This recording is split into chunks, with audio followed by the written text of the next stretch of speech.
প্রথম টি-20 ম্যাচে বেশ দাপটের সাথে জয় পাওয়ার পর দ্বিতীয় টি-20 ম্যাচ যেটা অনুষ্ঠিত হতে চলেছে ওই চেন্নাইয়ের চিদম্বরম স্টেডিয়ামে, সেখানে ইংল্যান্ডের বিপক্ষে ভারতের ঠিক কেমন একাদশ খেলানো উচিত, চলুন সেটা নিয়ে আজকের এই ভিডিওতে আলোচনা করা যাক। দেখুন, এই চিদম্বরম স্টেডিয়ামে ভারত এখনও পর্যন্ত খুবই অবাক লাগলো, মাত্র দুটাই আন্তর্জাতিক টি-20 খেলেছে, তার মধ্যে একটাতে জয় পেয়েছে আর একটাতে হেরেছে। লাস্ট যেটা খেলেছে সেটাও কিন্তু এখন থেকে প্রায় 7 বছর আগে 2018-তে ওয়েস্ট ইন্ডিজের বিপক্ষে ওই ম্যাচটা ভারত জিতেছিল। তো এই চিদম্বরম স্টেডিয়ামে দু রকমের উইকেট হয়, কালো মাটির উইকেট, লাল মাটির উইকেট। কালো মাটির উইকেটটা একটু লো টাইপের উইকেট হয়ে থাকে, যেখানে আর কি পার স্কোরই হচ্ছে ওই 130 থেকে 135-এর মতো। তো এইরকম ইন্ডিয়া ইংল্যান্ডের মতো দুইটা দলের এরকম হাই ভোল্টেজ টি-20 সিরিজে আর কি ওই স্টেডিয়াম কর্তৃপক্ষ কিংবা বিসিসিআই কখনোই চাইবে না যে একটা আর কি কম রানের উইকেটে খেলা হোক। তো স্বভাবতই যেটা আর কি লাল মাটির উইকেট, সেখানে অনেক আর কি রান উঠে থাকে। ওই গত বছর আইপিএলও 9টা ম্যাচ ওখানে খেলা হয়েছিল, 9টার মধ্যে 8টাই খেলা হয়েছিল ওই লাল মাটির উইকেটে। তো যার কারণে প্রথম ইনিংসে পার স্কোরই ছিল হচ্ছে 170। তো সেই কারণেই ধরে নেওয়া হচ্ছে লাল মাটির উইকেটে এই ভারত আর ইংল্যান্ডের মধ্যেকার দ্বিতীয় টি-20 ম্যাচটা খেলা হতে চলেছে। তো সেই অনুসারেই ভারতের একাদশটা আমরা সাজাতে চলেছি। তো ভারতের হয়ে ওপেন করবেন ওই সঞ্জু স্যামসন আর অভিষেক শর্মা। তো আগের ম্যাচেও তারা যেভাবে ফ্লাইং স্টার্ট এনে দিয়েছে টিম ইন্ডিয়াকে, তারপর আমার মনে হয় না যে এই জুটিটাকে বদলানোর প্রয়োজন আছে বলে। নাম্বার 3-তে দেখতে চাই তিলক ভার্মাকে। হ্যাঁ, তিলক ভার্মাকেই আমি নাম্বার 3-তে দেখতে চাই, কারণ আগের ম্যাচে সূর্যকুমার যাদব কিন্তু নিজেকে এক ধাপ প্রমোট করে এনেছিলেন। 3 নম্বরে নেমেও তিনি কিন্তু ওই জায়গায় রানের দেখা পাননি। আর এছাড়া তিলক ভার্মা তার আগের দুইটা টি-20 ম্যাচে কিন্তু ওই 3 নম্বরে নেমেই তিনি ব্যাক টু ব্যাক দুটো সেঞ্চুরি করেছিলেন। তো সেই কারণেই সব কিছু মিলিয়ে তিলক ভার্মাকেই নাম্বার 3-তে দেখতে চাই।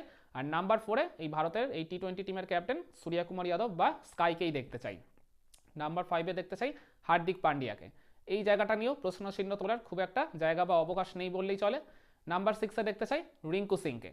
এই স্পটটা নিয়েও আর কি খুব একটা প্রশ্ন উঠবে না। রিঙ্কু সিং আগের ম্যাচে ব্যাটিং করার সুযোগ পাননি, যদিও তার আগের ওই সাউথ আফ্রিকার সিরিজটা তার খুব একটা ভালো কাটেনি, কিন্তু রিঙ্কু সিং এই মুহূর্তে আর কি ভারতের এই টি-20 লাইন আপের অটোমেটিক চয়েস বললে খুব একটা ভুল হবে না।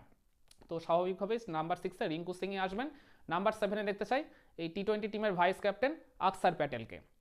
আকসার প্যাটেল আগের ম্যাচে বল হাতে বেশ কার্যকরী ভূমিকা পালন করেছিলেন, দুইটা গুরুত্বপূর্ণ উইকেট নিয়েছিলেন, সাথে আবার একটা মেডেন ওভারও করেছিলেন, যেটা থেকেই মূলত ইংল্যান্ডের ওই ব্যাটিং লাইন আপের যে আর কি মোমেন্টামটা তারা এক সময় ক্যারি করছিল ওই জস বাটলার আর ওই হ্যারি ব্রুকের মধ্যে পার্টনারশিপটা যখন হয়েছিল। তারপরেও যদি বরুণ চক্রবর্তী ওই এক ওভারে সে দুটো উইকেট তুলেছিলেন ঠিকই, কিন্তু ওই আকসার প্যাটেল যে মেডেন ওভারটা দিয়েছিল ওতে করে রান তোলার গতিটা ইংল্যান্ডের অনেকটাই থমকে গেছিল তখন জস বাটলার ক্রিজে থাকা সত্ত্বেও। আর এছাড়া ডাউন দ্য অর্ডারে তার ব্যাটিংটাও যেহেতু বেশ কার্যকরী, আর এছাড়া অ্যাজ আ ফ্লোটার তাকে যেহেতু ওপরের দিকেও ব্যাটিং করানো যায়, তো এই সব কিছু মিলিয়ে নাম্বার 7-এ আকসার প্যাটেলকেই রাখবে বলে আমার মনে হয় ভারতের টিম ম্যানেজমেন্ট।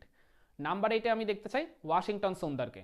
আগের ম্যাচে একাদশে ছিলেন নীতিশ কুমার রেড্ডি, তো তার বদলেই আমি ওয়াশিংটন সুন্দরকে এই ম্যাচের একাদশে দেখতে চাইছি। কারণ খেলাটা যেহেতু চেন্নাইতে হচ্ছে, চেন্নাইতে যতই ওই লাল মাটির উইকেটে খেলা হোক না কেন, ওই সয়েল কন্টেন্ট কিংবা ক্লে কন্টেন্টটা কিন্তু ওই কালো মাটিরই। চেন্নাই যেহেতু ন্যাচারাল সয়েলটা কালো মাটির, তো সেই কারণে উইকেট যতই আর কি লাল মাটি দিয়ে তৈরি করা হোক না কেন বোম্বে থেকে এনে, সারফেস কিন্তু স্পিন ফ্রেন্ডলি হবে আর স্পিনাররা ওই জায়গায় বড় একটা রোল প্লে করবে। তো সেই কারণেই নীতিশ কুমার রেড্ডির বদলে আমি এই ভারতের একাদশে ওয়াশিংটন সুন্দরকে দেখতে চাই। নাম্বার 9-এ চলে আসবেন আর্শদীপ সিং। এই স্পটটা নিয়ে প্রশ্ন চিহ্ন তোলার খুব একটা জায়গা বা অবকাশ নেই। গত ম্যাচে তিনি আবার 2 উইকেট নিয়ে আন্তর্জাতিক টি-20তে ভারতের হয়ে সর্বোচ্চ উইকেট শিকারী হয়ে গেছেন। নাম্বার 10-এ দেখতে চাই মোহাম্মদ শামিকে। হ্যাঁ, মোহাম্মদ শামিকে আমি এই ম্যাচে কামব্যাক করতে দেখতে চাই। আগের ম্যাচেই দেখতে চাইছিলাম, কিন্তু ওই টিম কম্বিনেশনের কারণে শামিকে ওই জায়গায় বাদ পড়তে হয়েছিল। আর এছাড়া আমি নীতিশ কুমার রেড্ডির বদলে তো ওয়াশিংটন সুন্দরকে খেলাচ্ছি, তো সেই কারণে একজন পেসার তো ওই জায়গায় কমে যাচ্ছে। তো সেই কারণে মোহাম্মদ শামিকে আমি এই লাইন আপে ইনক্লুড করতে চাইছি, যাতে ওই পেস বোলিং আর স্পিন বোলিংয়ের ভারসাম্য বা ব্যালেন্সটা বজায় থাকে। আর নাম্বার 11-এ আমি দেখতে চাই বরুণ চক্রবর্তীকে। বরুণ চক্রবর্তী আগের ম্যাচে প্লেয়ার অফ দ্য ম্যাচ হয়েছেন। ওই খুব আর কি দুটো গুরুত্বপূর্ণ ভাইটাল ব্রেক থ্রু দিয়েছিলেন ওই ইংল্যান্ডের 8th ওভারে গিয়ে, যেটা কিনা ম্যাচ শেষে টার্নিং পয়েন্ট হয়ে গেছিল। আর এছাড়া একদম আর কি ডেথ ওভার্সে গিয়েও তিনি ডেঞ্জারাস জস বাটলারের উইকেটটা তুলেছিলেন। আর এছাড়া ওই আর কি গত বছর টি-20 টিমে তার কামব্যাকের পর থেকে যে ফর্মটা তিনি ক্যারি করে চলেছেন, তাতে এই মুহূর্তে ভারতের লিডিং স্পিনার কিংবা মেন স্পিনার এই টি-20 টিমে বলতেই হবে আপনার এই বরুণ চক্রবর্তীকে। তো আগের ম্যাচের লাইন আপ থেকে রবি বিষ্ণই এই জায়গায় বাদ পড়তে চলেছেন। বলতে পারেন মূলত ওই রবি বিষ্ণইয়ের জায়গায় মোহাম্মদ শামি ইনক্লুড হচ্ছে এই ম্যাচের একাদশে। তাহলে এই সেকেন্ড টি-20 ম্যাচের একাদশটা আরেকবার রিপিট করে দিই আপনাদেরকে। ওপেন করবেন সঞ্জু স্যামসন আর অভিষেক শর্মা। নাম্বার 3-তে তিলক ভার্মা। নাম্বার 4-এ ক্যাপ্টেন সূর্যকুমার যাদব। নাম্বার 5-এ হার্দিক পান্ডিয়া। নাম্বার 6-এ রিঙ্কু সিং। নাম্বার 7-এ vice captain Axar Patel.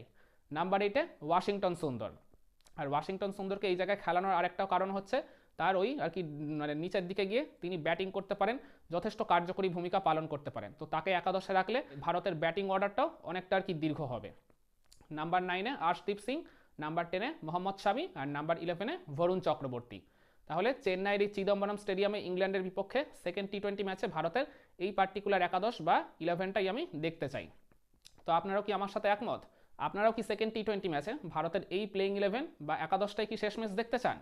Comment করে আপনার মতামতটা জানাবেন নাকি?